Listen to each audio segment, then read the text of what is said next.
생산과 소비 브로그 시작하겠습니다. 저번 시간에 노무현의 투신 자살 사건에 대해서 살펴보았죠. 많은 사람들이 어떻게 믿고 있나요? 노무현은 왜 자살을 했을까?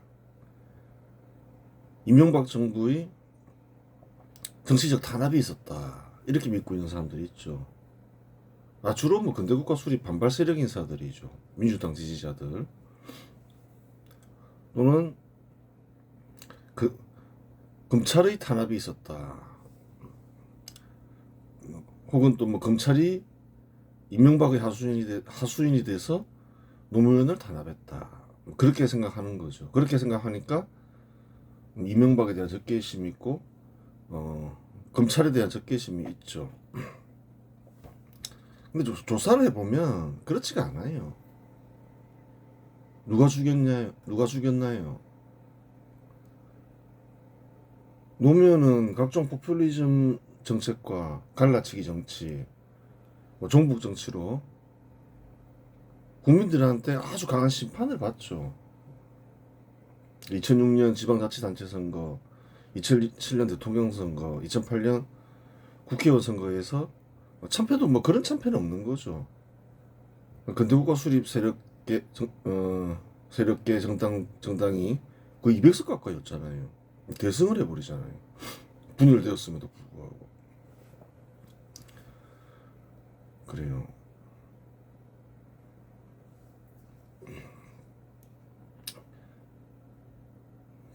거기에다가 어떤가요? 노무현은 퇴임 후 정치 활동을 하더라. 아주 적극적으로 정치 활동을 했죠. 인터넷상에서 아이디를 만들어서 막 자기 정치적 견해를 피력하죠. 그래요. 이제 그런 와중에 이제 비리 사건이 터졌다는 거예요. 진짜 비리죠. 어떤 먼지털이식 수사를 통해서 발견된 어떤 그런 게 아니라 정말 큰 비리가 있었다는 거예요. 그 비리 와중에 살펴보았지만 수사가 들어갔는데 검찰 탓을 하지만 사실은 그때는 근대 국가 수립 반발계 세력 역시 철저한 수사를 요구했다는 거예요. 참여연대 철저히 수사해야 된다, 성역 수사해야 된다, 그렇게 얘기했다는 거예요. 그래요. 거기에다가 노무현은 우리는 이미 장례식 끝났다, 빨리 네가 죽어라, 그런 식의 발언도 있었다는 거예요. 누가 죽였냐는 거예요. 검찰이나 이명박이 죽인 게 아니라는 거예요. 노무현이 자살한 거는 자기 세력에게까지 철저하게 버림받아서 도저히 견딜 수가 없어서 자살을 한 거라는 거예요. 엉뚱한 데서 죽인 사람을 찾지 마라. 그때 너 자신을 돌아봐라. 너가 죽였다. 그렇게 되는 거예요.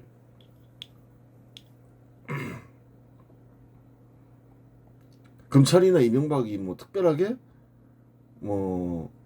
노무현에 대해서 수사를 분명한 비리가 있음에도 불구하고 수사를 중단하라, 그런 명령을 내려야 될 이유가 없잖아요.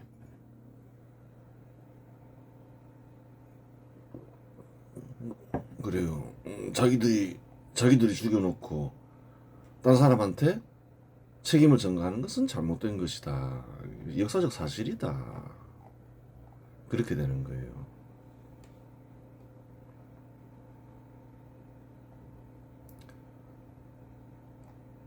그래요. 그런 일이 있었고. 그러면 이제 중간에 선거가 있었죠. 2010년에 지방자치단체 선거가 있었어요. 선거 결과를 한번 보자는 거예요. 2009년에 노무현 사망이 있었죠. 동정 여론이 아주 세게 일었다는 거예요. 이와 유사한 선거가 있었죠. 2004년 선거. 그때 어땠나요? 동정 여론이 세게 일면서 열린 우리당이 큰 승리를 거두었죠. 압승을 했죠. 노무현이 죽고 동정 여론이 크게 이런 와중에 이런 이제 있었던 선거가 2010년 지방자치단체 선거가 있었다는 거예요. 지방자치단체 선거 결과를 보자. 민주당이 선전을 했어요.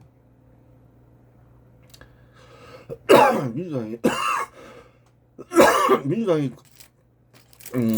선전했고 2008년 국회의원 선거만 하더라도 대표를 했잖아요. 근데 2010년 선거에서는 제법 큰 선전을 했어요. 노무현 사망 사건도 있고 동정여론도 크게 일었고, 그럴 때에서 뭐 한나라당을 압승했다 그렇게 보기는 어려워요. 왜 그런가요? 한국에서 서울과 경기도를 합치면 거의 그 당시만 해도 40%가 넘었다는 거예요. 근데 서울시에서 오세훈이 이기고 경기도에서도 한나라당 오세훈이 이기고 한나라당 김문수가 승리했다는 거예요. 가장 인구가 많은 지역이죠. 두 지역을 합치면 40%에 육박했죠.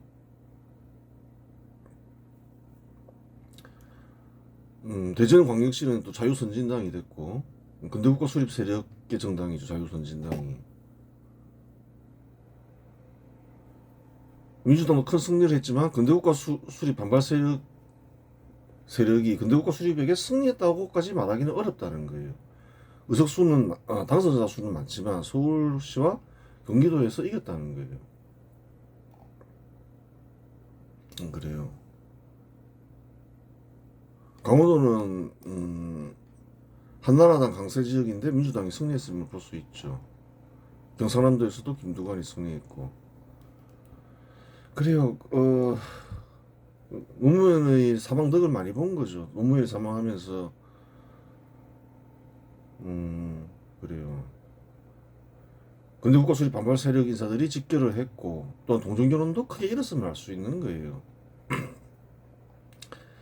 2008년 총선을 앞두고 대통합민주신당과 민주당이 합당하여 통합민주당이 출범했으나 이명박 정부 초기 치러진 총선에서 참패하며 당의 위기감은 고조되었다. 그렇죠. 뭐 한 1석 얻었죠. 299석 중에서.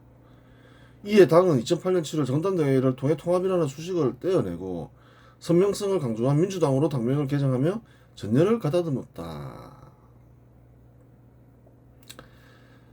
그래요. 2010년 6월 지방선거를 앞두고 정세균 대표 체제의 민주당은 노무현 전 대통령 선거 일주기와 맞물려 동정 여론을 일으키는 데에 집중했다. 당은 시민사회 세력 및 여타 야당들과 야권 연대를 구축하며 1대1 구도를 만드는 전략을 취했다. 당시 민주당은 무상급식이라는 전형적인 포퓰리즘 정책을 전면에 내세워 중산층과 서민의 표심을 공략했다. 그렇죠. 동정 여론을 이용하고 포퓰리즘을 이제 본격적 내세우면서 이제 선거를 치렀죠.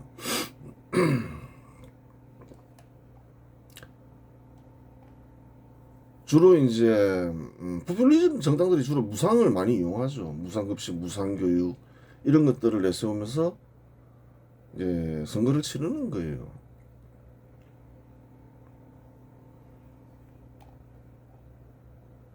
민주당이 7곳에서 승리했고 한나라당에서 6곳 승리하였다. 경상남도에서 김두관이 승리했는데 김두관은 민주당계 인사인이 민주당 8곳에서 승리했다고 보아야 한다. 민주당이 7곳에서 승리했고 한나라당에서 6곳 승리하였다. 그래요. 경상남도에서 김두관이 승리했는데 김두관은 민주당계 인사인 그렇죠. 이거는 똑같은 말이죠. 똑같은 말이 한 번 더 들은. 제주도에서 당선된 우금민은 민주당계 인사였으나 후에 한나라당이 전신인 새누리당이 입당했으니 민주당 소속으로 볼 수 없다. 그렇죠. 통상적으로 이러한 인사는 껍데기 세력 인사로 분류된다. 전체 당선자 수로도 뭐 크게 지지 않았다는 거예요. 김두관도 사실은 무소속으로 나왔죠. 민주당 인기가 없어서. 그래도 민주당으로 넣으면 8곳이 되고 한나라당은 7곳이죠. 6곳이죠. 근데 자유선정당은 또 근대국가 수립 세력계 정당이니까 7곳, 또 인구가 가장 많은 서울시와 경기도에서 승리했으니까 뭐 패배했다고 말하기는 어렵죠. 당선자 수가 하나 많다는 이유만으로. 그래요. 이전 2007년 대통령 선거, 2008년 국회의원 선거 결과 때와 달리 민주당이 크게 선전한 것은 사실이고, 크게 선전했죠. 거의 뭐 사라질 것 같이 보였는데, 당선자 수로만 보면 민주당이 한나라당에 승리한 것처럼 보이지만, 단적으로 민주당이 한나라당에 승리했다고 볼 수는 없다. 한국에서 제일 주요한 두 지역은 서울과 경기도인데, 서울과 경기도에서 한나라당이 모두 승리했기 때문이다. 모두 승리했잖아요. 당시 서울시의 인구는 979만 명으로 인구의 약 20.1%였고, 경기도의 인구는 1138만 명으로 인구의 약 23.4%였다. 두 지역을 합치면 2117만 명으로 인구의 약 43.5%에 해당된다. 그것도 지역에서 승리했다는 거예요. 큰 승리였죠. 기초자치단체장 선거 결과, 기초자치단체장 선거 결과를 보면 좀 아주 특이하다는 거예요. 민주당 92석을 얻었는데 한나라당 82석, 한나라당을 이겼다는 거예요. 어떻게 이겼냐? 오세훈이 이겼는데 기초자치단체장 선거에서 누가 이겼나요? 서울이 25곳에서 5곳 중에서 21석을 얻었다는 거예요. 서울시장 승리는 한나라당이 이겼지만 기초자치단체장 선거에서는 한나라당이 패배했다는 거예요.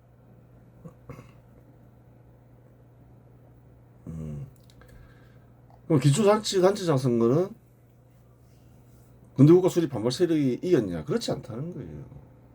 근대국가 수립 세력이 이겼다는 거예요. 왜 그러냐? 92석이나 얻었는데. 자유선진당은 어떤 계열인가요? 이회창 정당이라는 거예요. 한나라당에서 어떻게 보면 같은 계열인데 근대국가 수립인데 한나라당에서 떨어져 나온 정당으로 볼 수도 있는 거죠. 이회창은 한때 한나라당의 대통령 후보에다가 총재였잖아요. 두 정당을 속수를 합치면 107석에 이른다는 거예요. 민주노동당을 근대국가 수립 반발계 정당으로 포함시켜서 보면 95석이라는 거예요. 누가 이겼나요? 근대국가 수립 세력이 여전히 이겼다는 거예요.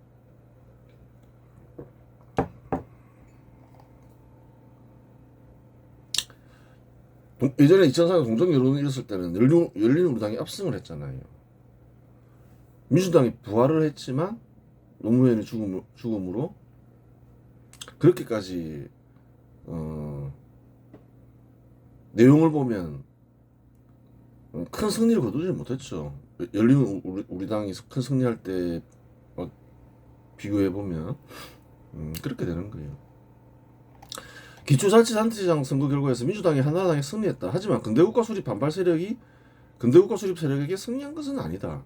이회창의 자유선진당은 근대국가 수립 세력으로 분류되고 한나라당과 자유선진당의 당선자 수를 합치면 107석에 이른다. 반면에 근대국가 수립 반발 세력 정당인 민주당과 민주노동당의 당선자 수를 합치면 95석이다.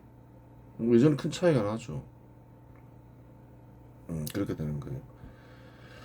민주당이 기초자치단체장 선거에서 한나라당에게 승리할 수 있었던 이유는 서울에서 압승했기 때문이다. 서울의 유권자들은 기초자치단체장 선거에서는 민주당을 지지하면서 서울시장 선거에서는 한나라당 출신 오세훈을 지지했다.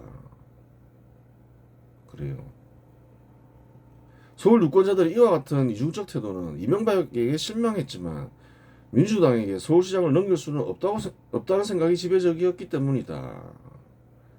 한나라당의 이명박이 민주당의 정동영에게 압승할 수 있었던 핵심 이유 중에 하나는 노무현의 포퓰리즘, 부동산 정책이다. 여러 가지 이유가 있겠지만 핵심이 부동산 정책이었다는 거예요. 노무현이 부동산 정책으로 가장 고통을 받은 이들은 서울 시민들이었다. 이명박은 노무현이 제정한 부동산 악법과 부동산 정책을 폐기하지 않아 서울 시민들을 실망시켰다. 종부세도 폐지 안 시키고 각종 이상한 그래요 법과 정책들을 폐기 안 시켰죠. 재건축을 규제하고 여러 가지 규제 정책이 있었는데 하나도 폐기 안 시켰다는 거예요, 이명박은. 그렇다고 하여 노무현이 부동산 정책의 주 공범이었던 민주당을 지지할 수는 없었다. 그리하여 서울 유권자들 중 상당수는 이중적인 투표 형태를 보였다. 시장 선거에서는 이명박을 밀면서 기초자치단체장 선거에서는 민주당을 밀었다는 거예요. 또 동정 여론도 크게 있었고. 근데 사람들이 잘못 생각하는 게 있다는 거예요. 이 선거 결과를 잘 보라는 거예요.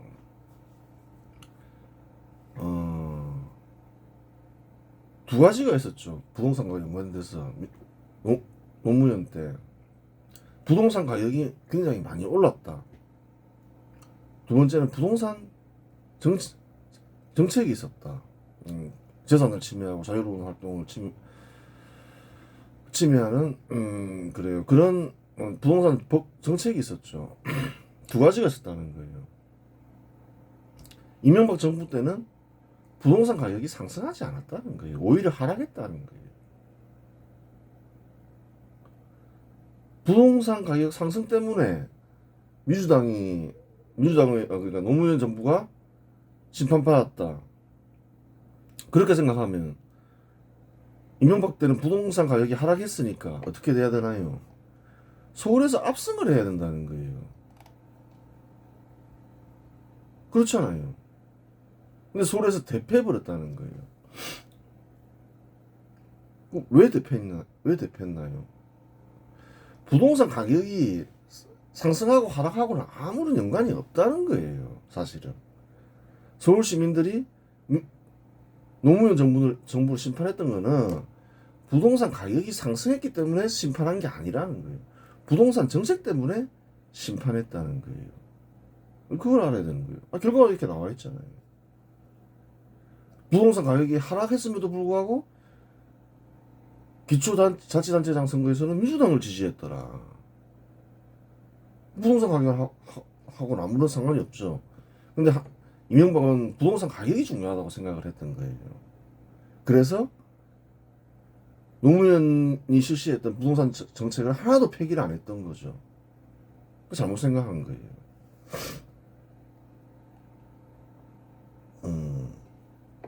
근데 오세훈을 지지한 건 뭔가요? 아직 이명박 정부가 끝난 게 아니잖아요. 좀 더 기대를 걸어보는 거죠. 서울 유권자들이 이와 같은 이중적 태도는 이명박에게 실망했지만 민주당에게 서울시장을 넘길 수는 없다는 생각이 지배적이었기 때문이다. 그렇죠. 민주당은 좀 곤란한데 또 아직까지 그 집권 중이었고 민주당 예전에 보니까 이상한 짓 하던데 그런 기억이 계속 아직 남아 있었던 거죠. 세월이 흘러가면 또 잊혀지지만 한나라당의 이명박이 민주당의 정동영에게 압승할 수 있었던 핵심 이유 중에 하나는 노무현의 부동산 정책이다. 노무현의 부동산 정책으로 가장 고통을 받은 이들은 서울 시민들이었다. 그렇죠. 이명박은 노무현이 제정한 부동산 압박과 부동산 정책을 폐기하지 않아 서울 시민들을 실망시켰다. 200석이 있음에도 불구하고 폐기 안 시켰죠. 근데 이명박이 사실은 그래요. 문제가 심각했던 거예요. 200석 정도 얻으면 많은 일을 했어야 되는데 폐기하는 건 당연하고 부동산 정책뿐만 아니라 그동안 실시되었던 정책과 합법들을 다 폐기했어야 되는 거예요. 그리고 나아가서 한국이 직면한 문제가 뭐였나요? 좀 큰 계획을 했어야 된다는 거예요. 한국도 선진국이 되면 마찬가지로 투자가 잘 안 되죠. 임금이 크게 상승, 임금 차이 뭐 이런 문제 때문에 불합리한 제도 때문에 그래서 사실은 이명박이 200석 정도 넣었을 때는 폐기하는 거는 기본으로 하고 좀 큰 계획을 했어야 된다는 거예요. 늘 이런 선거가 나오지 않는다는 거예요. 선거 결과가 계속 개혁에 성공하면 군사정부 때처럼 성과를 내면서 국민들로부터 인정받아서 계속 그러한 결과가 나올 수 있지만 그렇지 않으면 이런 일은 잘 없다는 거예요. 그런데 이명박은 자기가 승리한 것에 비해서 한 일이 별로 없다는 거예요. 물론 이제 당면 과제는 잘 해결했죠. 글로벌 금융위기. 하여튼 그 뒤에 살펴보기도 하고. 그렇다고 하여 노무현이 부동산 정책의 공범이었던 민주당을 지지할 수는 없었다. 그래야 서울 유권자들 중 상당수는 60%를 보였다. 그렇죠. 경상남도에서 민주당계 인사인 김두관이 승리한 것은 경상남도에서 노무현에 대한 동정 여론이 있었기 때문이다. 경상남도는 늘 그래요. 한나라당이 승리하던 곳이죠. 예전부터 늘 승리하던 곳이라는 거예요. 근데 이제 민주당계 인사인 김두관이 승리했다는 거예요. 물론 이제 민주당 인기가 없으니까 무소속으로 나왔죠. 그거는 이제 어떻게 승리했냐. 노무현에 대한 동정 여론이 있었다는 거예요. 노무현의 고향이 경상남도잖아요. 경상남도 김해. 노무현의 고향은 경상남도 김해군이었다. 부산을 중심으로 한 경상도는 2000년대 이전만 하더라도 한국 산업화의 중심지였고 대부분의 주민들이 군대 국가 수입 세력 인사였기 때문에 민주당과 민주당계 인사들이 지지받기 어렵다. 군대 국가 수입 반발 세력계인 민주당과 민주당계 인사들이 지지받기 어려웠죠. 하지만 노무현의 사망 이후 동정 여론이 크게 일어 민주당계 인사인 김두관은 당선될 수 있었다. 노무현 어쨌든 뭐 지역 감정 이런 걸 떠나서 자기 지역 사람이 전직 대통령 출신이 죽으면 또 동정 여론이 인다는 거예요. 그 자연적인 인간의 감정이 발로라고 볼 수 있는 거죠. 그 덕분에 이제 경상남도에서 김두관이 승리할 수 있었다는 거예요. 민주당이 노무현의 사망을 이용한 선거로 선전하긴 하였지만 2004년 4월 제17대 국회의원 선거 때처럼 압승을 하지는 못했다. 압승을 못한 이유를 알아야 되는 거예요. 동정 여론이 크게 일어났죠. 노무현은 동정 여론을 크게 2번 일으켰죠. 탄핵 소추당하면서 그때는 압승을 했죠. 노무현이 사망을 했죠. 그러면서 동정 여론이 크게 일어나면서 경상남도에서까지 승리를 했지만 2004년 때처럼 2004년 국회의원 선거 때처럼 압승을 하지는 못했다는 거예요. 왜 그랬을까? 왜 압승하지 못했을까? 어쨌든 간에 부활에는 성공했으니까 그래요. 민주당의 부활에 큰 역할을 한 건 사실이죠. 민주당의 부활, 근대국가 수립 반발 세력의 부활에 큰 역할을 한 건 사실이에요. 잘 죽은 거죠. 뭐 근대국가 수립 반발 세력 입장에서는 장례식이 끝났다. 네가 죽어야 될 것 같다. 그 죽었잖아요. 그 큰 기여를 했죠. 그래요.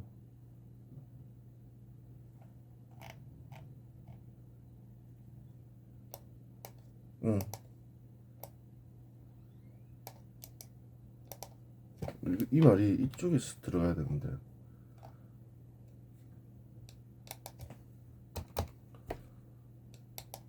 또 새로 말을 하나 넣었죠. 순식간에 말을 180도로 바꾸는 것은 대단한 능력이다. 그때는 다 죽으려 해놓고 막 그 뒤에는 정반대로 얘기하죠. 사람이 일관성을 지키기 어렵다고 하지만 신념을 확고히 하면 신념에 따라 말과 행동하면 그만이기에 일관성을 지키는 일은 쉬워진다. 말을 180도로 바꾸는 일은 창피와 수치를 모두 견뎌야 할 수 있는 일이기 때문에 매우 어렵다. 이 같으면 그럴 수밖에 없다며 자살했다. 그래서 대단한 능력이라고 하는 것이다. 죽여가지고 부활시켰다는 거예요. 분이 전혀 그래요. 완전히 180도로 입장을 바꾸죠. 노무현의 죽음을 이용했다고 볼 수 있는 거예요. 상당히 의도적인 계획적인 그런 것도 보이죠. 의도적인 것도 사실은 보이는 거예요. 대놓고 죽이진 않았다 치더라도. 근데 이제 동정 여론에 한계가 있었던 이유는 무엇인가? 우선 이명박은 당면 과제를 잘 해결했다. 당면 과제가 있었죠. 2008년 닥친 글로벌 금융위기는 한국에도 경제 위기를 야기할 수 있는 사건이었는데 외교 정책을 통해 잘 넘겼다. 잘 넘겼죠. 글로벌 금융위기 때 사실은 굉장히 어려웠다는 거예요. 전 세계적으로. 미국도 빠른 시간 내에 극복을 했지만 상당히 힘들었고, 그때 유럽도 되게 힘들었다는 거예요. 그리스 사태도 터지고. 근데 이제 이명박 때는 어땠나요? 군사정부 때처럼 번영기가 도래하지는 않았지만, 그렇다 해서 국가적으로 어떤 경제적 위기는 없었다는 거예요. 그 인정받았던 거죠. 이명박의 능력이. 그 생각만큼 큰 패배를 안 한 거예요. 어느 정도 인정받았기 때문에 패배를 안 한 거예요. 2004년 때처럼. 2009년에 실시된 4대강 사업 역시 경기 부양에 일정 정도 역할을 했다. 물 관리가 필요하다고 생각하여 실시하였지만 실시된 시점으로 보아 경기 부양의 목적도 있었다고 보아야 한다. 글로벌 금융위기가 닥치고 얼마 지나지 않아서 4대강 사업을 실시했죠. 아마